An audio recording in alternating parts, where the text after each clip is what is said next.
एक horizontal mass spring system, इसकी कुछ हमने पैरामीटर मालूम करने हैं। इसका हमने डिस्प्लेसमेंट मालूम करना है, टाइम पीरियड मालूम करना है, फ्रीक्वेंसी चेक करनी है, वेलोसिटी चेक करनी है। तो ये एक हॉरिजॉन्टल स्प्रिंग मास सिस्टम है। मेन पोजीशन O है, A भी उसके एक्सट्रीम पोजीशन है और इसकी वाइब्रेटरी मोशन सिंपल हार्मोनिक है और इसका एक्सेलरेशन हमने प्रूव किया था -k/m(x). k/m क्या होता है? कांस्टेंट है, इसे ओमेगा स्क्वायर कहा था। ओमेगा की वैल्यू √k/m होती है। तो ये एंगुलर वेलोसिटी है, एंगुलर फ्रीक्वेंसी है ओमेगा √k/m। तो ओमेगा की वैल्यू आपको याद रखनी है। स्प्रिंग मास सिस्टम में एंगुलर वेलोसिटी √k/m होती है, right. First we find displacement. जिस बॉडी की मोशन सिंपल हार्मोनिक होती है, जैसे इमेज के केस में हमने प्रूव किया था, जिस बॉडी की मोशन भी सिंपल हार्मोनिक है उसका एक्सेलरेशन, उसका डिस्प्लेसमेंट किसके बराबर होता है? x किसके इक्वल था? x0 sin theta. तो कोई भी बॉडी है, चाहे वो स्प्रिंग मास सिस्टम है, सिंपल पेंडुलम है, कोई भी बॉडी जिसकी मोशन सिंपल हार्मोनिक है, उसके डिस्प्लेसमेंट की इक्वेशन यही होती है। इसमें x0 sin थीटा की जगह ओमेगा t पुट कर लें और स्प्रिंग मास सिस्टम में ओमेगा किसकी इक्वल है? It is √k/m।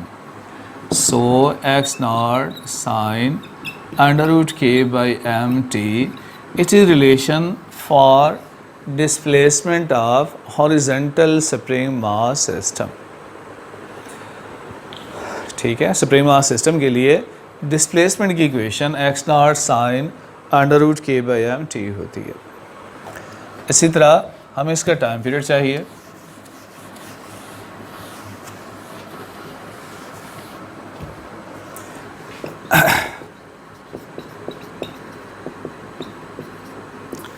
Time period, it is time required to complete one vibration। एक वाइब्रेशन मुकम्मल करने के लिए इतना टाइम दरकार है, उसे टाइम पीरियड कहते हैं।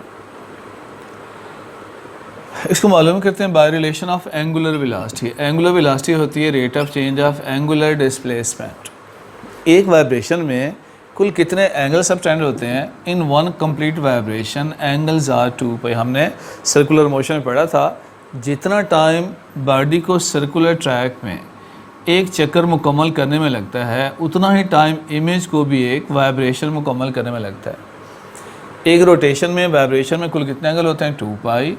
और एक वाइब्रेशन मुकम्मल करने का टाइम पीरियड होता है। तो ओमेगा बराबर होता है 2π/t। यहाँ से टाइम पीरियड नोट कर लें, which is 2π divided by omega. अब चूंकि हम स्प्रिंग मास सिस्टम की बात कर रहे हैं, स्प्रिंग मास सिस्टम में ओमेगा किसकी इक्वल होता है? In case of spring mass system omega is equal to √k/m। 2π √k/m, ये बन गया 2πm divided by k। So it is relation for time period. Frequency क्या है?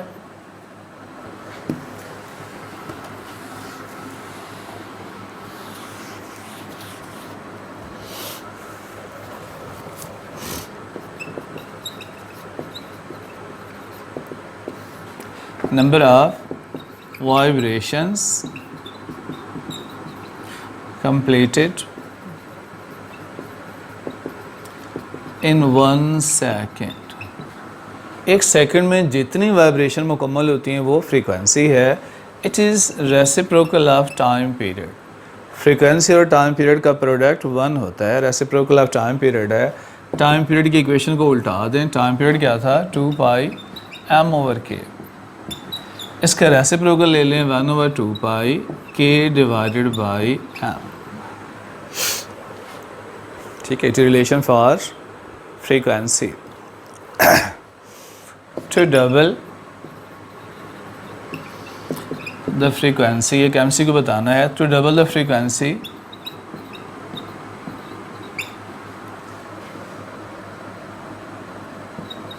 to double the frequency, mass should be changed. Mass को क्या करना पड़ेगा, double कर दें, 4 टाइम बढ़ा दें, m/2 कर दें या m/4 कर दें। अगर आप चाहते हैं कि फ्रीक्वेंसी डबल हो जाए तो मास में क्या चेंज लानी पड़ेगी, ये मुझे बताना है। इसी तरह एक स्प्रिंग है,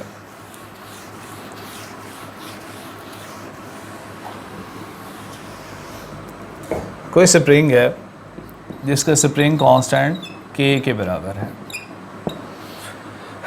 इसके साथ मैंने बॉडी को बांध दिया। इसका टाइम पीरियड है 2 पाई m ओवर k।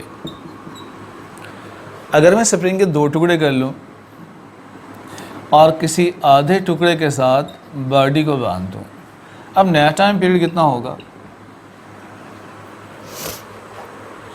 नया टाइम पीरियड क्या होगा? ये असूल है, जितना स्प्रिंग बड़ा होगा उतना लूज़ होगा, उसका स्प्रिंग कांस्टेंट कम होता है। जितना स्प्रिंग छोटा हो गया उतना हार्ड हो गया। जो स्प्रिंग जितना ज़्यादा हार्ड होता है उसका स्प्रिंग कांस्टेंट उतना ज़्यादा होता है। गोया अगर आपने 2 टुकड़े कर लिए तो हर टुकड़े का स्प्रिंग कांस्टेंट डबल हो गया। ठीक है, तो अब k क्या हो गया, 2k हो गया। तो जो नया टाइम पीरियड बनेगा 2 pi m divided by 2k। तो गोया ये पहले वाले टाइम पीरियड से 1 ओवर √2 टाइम। ठीक है, तो नया टाइम पीरियड जो है ये पहले वाले टाइम पीरियड का √2 टाइम डिक्रीज़ हो गया। स्प्रिंग कांस्ट के बढ़ने से टाइम पीरियड में कमी आई। कितनी कमी आई है, √2। तो स्टैंडर्ड असूल ये है जितने आप टुकड़े करेंगे, अगर आप इसके n टुकड़े कर दें तो स्प्रिंग कांस्टेंट n टाइम बढ़ जाएगा। जो नया टाइम पीरियड होगा वो पहले टाइम पीरियड का √n टाइम होगा। 16 टुकड़े कर दिए तो √16 टाइम पीरियड कम हो गया। अलबत्ता फ्रीक्वेंसी जो है वो √n टाइम बढ़ जाती है क्योंकि रेसिप्रोकल है। ठीक है, स्पीड भी मालूम करनी है इसकी। स्प्रिंग मास सिस्टम की जिस बॉडी की मोशन सिंपल हार्मोनिक होती है उसकी वेलोसिटी का हमने फार्मूला प्रूव किया था, omega x naught square minus x square. It relation for speed और velocity of spring mass system, sorry for simple harmonic motion. मैंने इसको चेंज करना है स्प्रिंग मास सिस्टम के लिए। इसको यूं लिख सकते हैं, omega x naught square common ले लें तो 1 minus x square divided by x naught square. x naught square बाहर आ जाए, x not omega 1 minus x square over x naught square, ये स्पीड है। अब for spring mass system omega क्या होता है, √k/m। सो x naught √k/m 1 minus x square over x naught square, ये velocity की इक्वेशन है। राइट, मैंने बताया 2 पोजीशन होती हैं, एक मीन और एक एक्सट्रीम। मीन पर x 0 होता है, एक्सट्रीम पर एम्पलीट्यूड के बराबर होता है। तो मीन O है, AB क्या है, इसके एक्सट्रीम है। तो अगर अब मीन पर वेलोसिटी मालूम करें, at mean x is 0, velocity किसकी इक्वल होगी, x naught √k/m 1 minus 0। So it is maximum velocity. तो मीन पर वेलोसिटी क्या होती है, मैक्सिमम होती है। एक्सट्रीम पर क्या होती है, एट एक्सट्रीम, एक्सट्रीम के लिए आप x की जगह x0 पुट कर लें तो वेलोसिटी मिनिमम होती है, ज़ीरो हो जाएगी, क्योंकि जब यहाँ पर आप x की जगह x0 पुट करेंगे तो ये भी 1 हो गया, 1 - 1 0 0 सबको ज़ीरो कर देगा, तो एक्सट्रीम पर जाकर बॉडी रुक जाती है, उसकी वेलोसिटी ज़ीरो हो जाती है। तो एक सवाल आता है, if amplitude is double, then velocity at mean position will double, half, quadruple या 4 टाइम,